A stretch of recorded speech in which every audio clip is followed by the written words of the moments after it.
Assalamualaikum warahmatullahi wabarakatuh.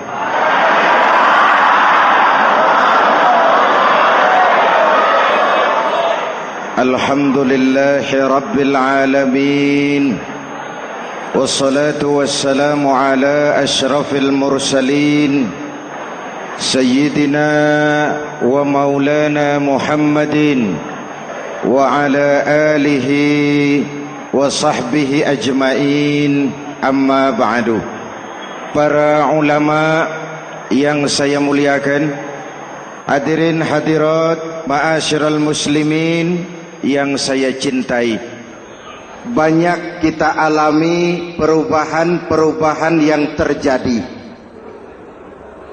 baik perubahan yang menyangkut sosial budaya, lebih-lebih yang menyangkut sosial politik. Yang tidak banyak mengalami perubahan adalah sosial ekonomi. Bahkan angka kemiskinan kita naik menjadi 3/5 dari total penduduk kita hidup di bawah garis kemiskinan, dan 20% diantaranya miskin mutlak.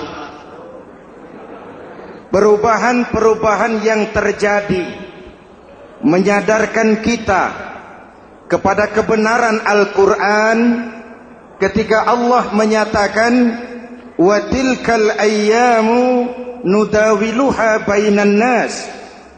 Hari itu kami putar di antara manusia. Ada saat datang, ada waktu pergi.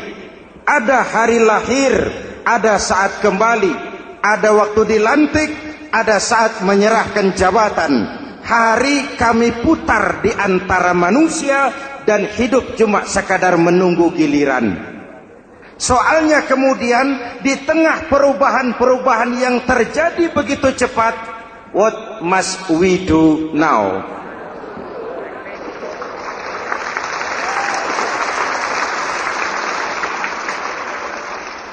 Saya juga nggak ngerti itu.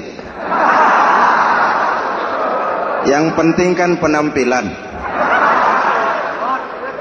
Saudara-saudara kaum muslimin di seluruh tanah air, jadi pemimpin adalah pelayan bagi orang yang dipimpinnya.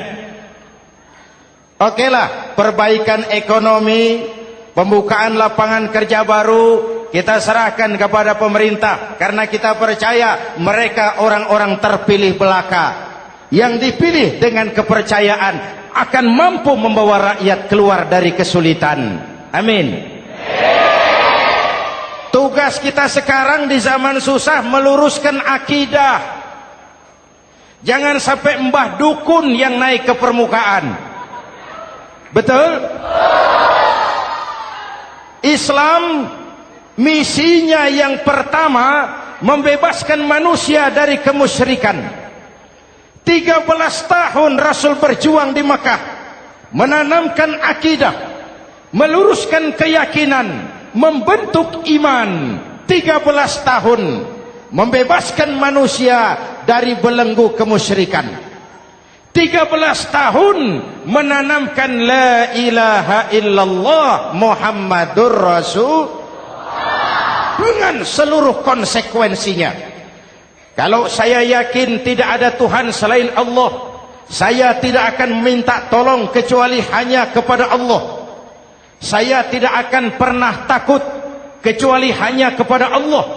Saya tidak akan menggantungkan hidup kecuali hanya kepada Allah. Saya tidak akan minta rizki kecuali hanya kepada Allah. Saya tidak akan melarikan persoalan kecuali hanya kepada Allah. Kalau konsekuen dengan keyakinan ini, mbah dukun nggak dapat tempat.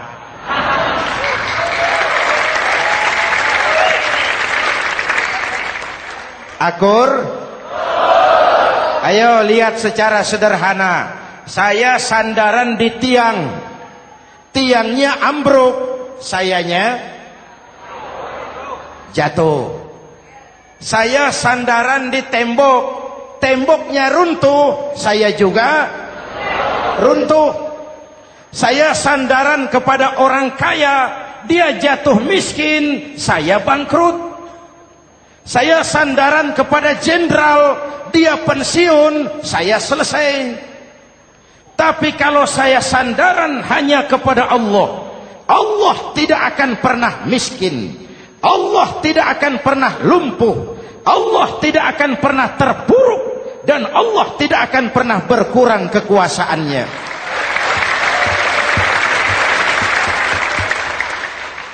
Maka umat Islam, sesulit apapun zaman yang kita hadapi, Allah juga tempat kita bersandar. Jelas? Selama ini kita iman dalam ucapan, tapi sekuler dalam perbuatan. Di masjid ada Allah, di kantor Allah tidak ada, maka korupsi merajalela.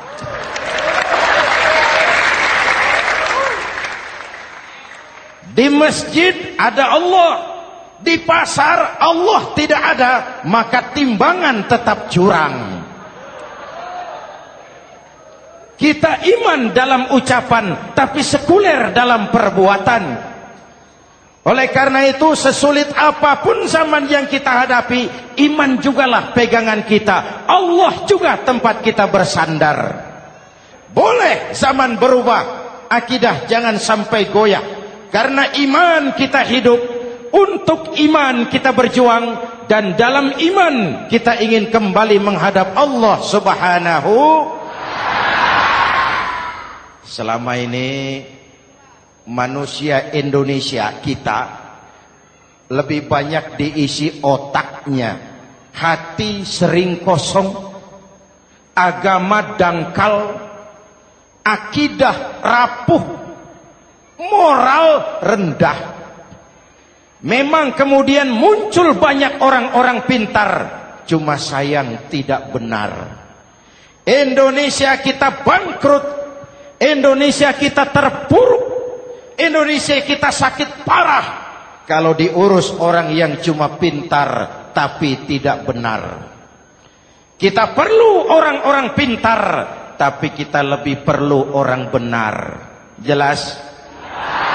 Kalau cuma pintar tapi tidak benar, itu yang sering saya sampaikan, nanti disuruh ngurus beras malah nimbun beras.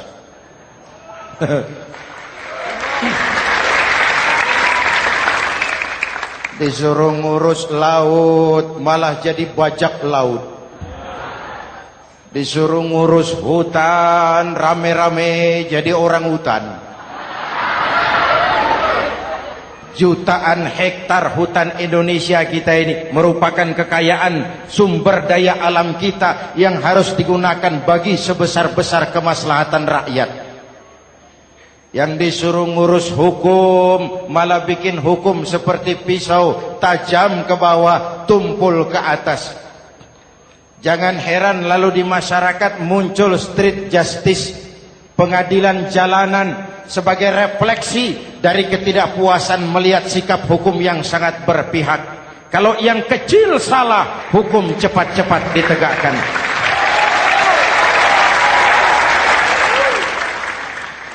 Lihat saja sekarang ini kalau orang terkenal banyak uang punya masalah, antri yang bela. Betul?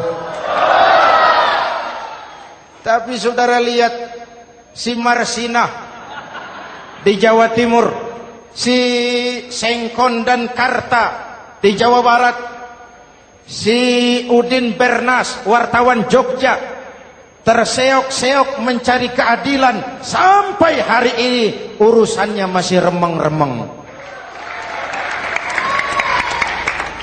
Kenapa bisa begitu? Jawabannya sederhana, tidak ada fulus. Ada fulus mulus, tidak ada fulus manfus. Betul?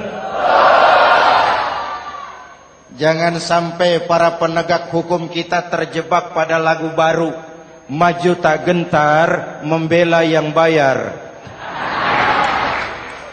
Biar bertentangan dengan nurani, biar bertentangan dengan public opini, biar bertentangan dengan rasa keadilan. Siapa yang bayar, itulah majikan. Mau benar atau salah, belain terus.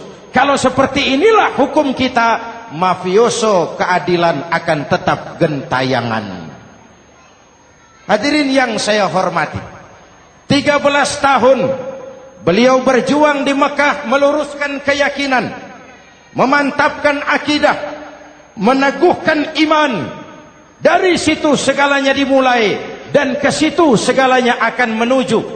Intan paling mahal, mutiara paling berharga, tidak lain adalah nilai-nilai keimanan. Kalau itu sudah tergadai, apalagi yang bisa kita banggakan dalam kehidupan ini? Kita merasa harta kita berharga, belum ada artinya ketimbang iman. Kedudukan kita punya nilai pun belum ada artinya ketimbang dengan nilai-nilai keimanan. Itu intan paling mahal, itu mutiara paling berharga. Harta baru ada manfaatnya kalau dilandasi dengan iman. Jabatan dan kedudukan baru terasa gunanya kalau dilandasi dengan keimanan. Kalau jabatan lepas dari iman, yang akan lahir Fir'aun baru. Jelas? Kalau harta terlepas dari iman, yang akan muncul adalah konglomerat Korun. Kalau ilmu pengetahuan terlepas dari nilai dasar keimanan, maka yang akan muncul adalah ilmuwan pelacur yang menyalahkan yang benar, membenarkan yang salah untuk kepentingan pribadi. Dan kondisi seperti itu tidak akan membuat kita makin sehat. Oleh karena itu, pada kesempatan ini, pesan pertama saya, menghadapi zaman susah, tetap jaga akidah. Tetap pelihara keyakinan. Kesulitan bukan untuk ditakuti, untuk diatasi. Hidup adalah kerja keras, bukan keajaiban. Perubahan tidak akan datang hanya dengan simsalabim abragadabra. Perubahan tidak akan muncul hanya dengan berandai-andai. Perubahan tidak akan turun dari langit seperti turunnya embun di waktu malam.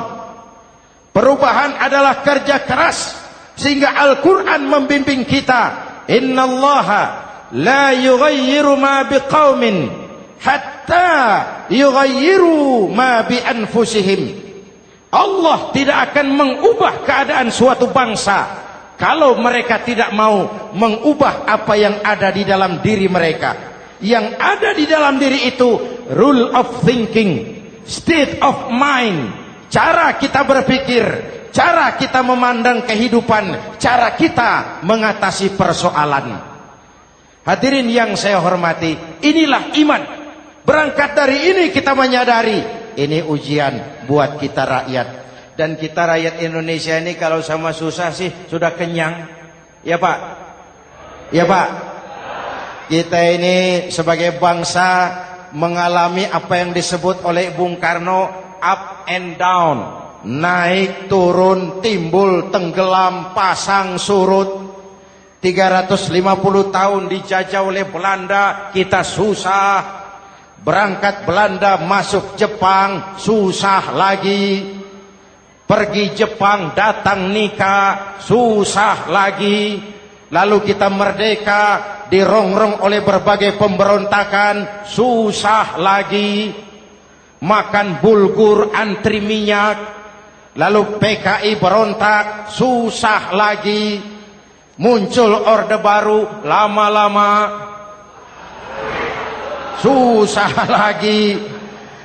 Orde baru selesai, naik reformasi, mulai repot nasi, susah lagi.